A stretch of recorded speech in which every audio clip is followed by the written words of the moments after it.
بسم اللہ الرحمن الرحیم۔ میرے محترم سامعین، آج میری گفتگو کا جو عنوان ہے وہ یہ ہے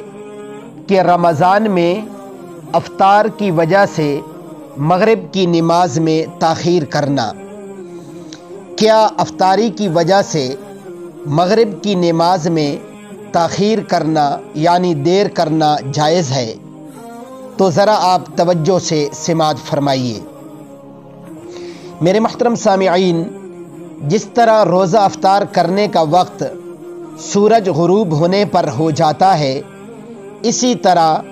مغرب کی نماز کا وقت بھی سورج کے غروب ہونے پر شروع ہو جاتا ہے، اور احادیث مبارکہ میں عام حالات میں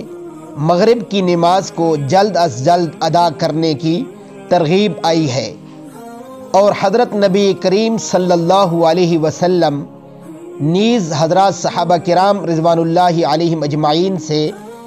مغرب کی نماز غروب ہونے کے بعد بلا تاخیر ادا کرنا اور اس کی ترغیب و فضیلت ثابت ہے، اور تاروں کے خوب چٹکنے اور چمکنے سے پہلے مغرب کی نماز پڑھ لینے میں خیر بتلائی گئی ہے، جس کے پیش نظر عام حالات میں مغرب کی نماز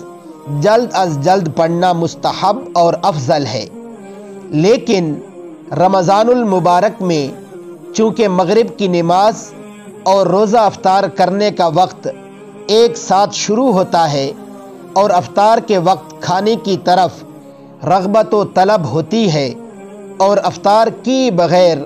نماز پڑھنے کی صورت میں نماز کا خشوع کمزور یا فوت ہو جاتا ہے، اور حضرت رسول اللہ صلی اللہ علیہ وسلم سے بھی افطار کے بعد نماز کا ثبوت ملتا ہے۔ اس لیے زیادہ مناسب طریقہ یہی ہے، اور کئی احادیث مبارکہ سے بھی نماز سے پہلے افطار کرنے اور کھانا کھانے کا حکم ثابت ہے، یعنی معلوم یہ ہوا کہ افطار سے پہلے نماز پڑھنے سے پہلے افطار کر لینا چاہیے، اور اگر کھانے کی طرف زیادہ رغبت ہو تو کھانا بھی کھا لینا چاہیے، اور اہتمام سے خشوع خضوع سے نماز پڑھ لینی چاہیے۔ احادیث مبارکہ سے اس کا ثبوت ملتا ہے، اور اگر آپ مزید اس موضوع کی تفصیل میں جاتے ہیں تو آپ ماہ رمضان کے فضائل و احکام کتاب صفحہ نمبر 417 ملاحظہ فرمائیے۔ وآخر دعوانا ان الحمد للہ رب العالمین۔